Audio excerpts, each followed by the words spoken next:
Anak pindah sini. Seperti inilah lokasi robohnya rumah warga di Kelurahan Sungai Medang, Kota Prabu Muli, Senin malam. Sekitar jam 8 malam ditiup angin puting beliung. Sambil bergotong royong, puluhan warga yang berada di lokasi kejadian berusaha merapikan dan memperbaiki puing-puing rumah milik warga yang mengalami musibah angin puting beliung. Kejadian yang tidak mengakibatkan korban tersebut, namun mengakibatkan beberapa pemilik rumah yang hancur. Selain mengalami kerugian material, juga terpaksa harus mengungsi ke rumah saudaranya dikarenakan tidak ada tempat berteduh. Salah satu warga yang rumahnya hancur akibat puting beliung berharap pemerintah segera melakukan tindakan dan segera menggulurkan tangan dan bantuan harga kerusakan yang terjadi terhadap rumah mereka dapat diatasi.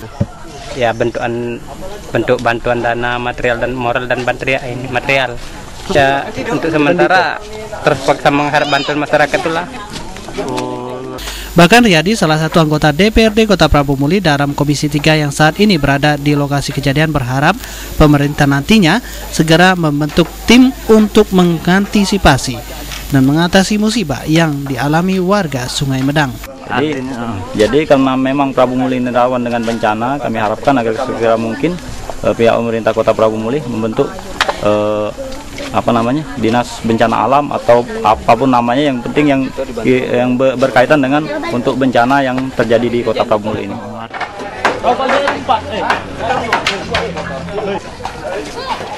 Anton, PAL TV.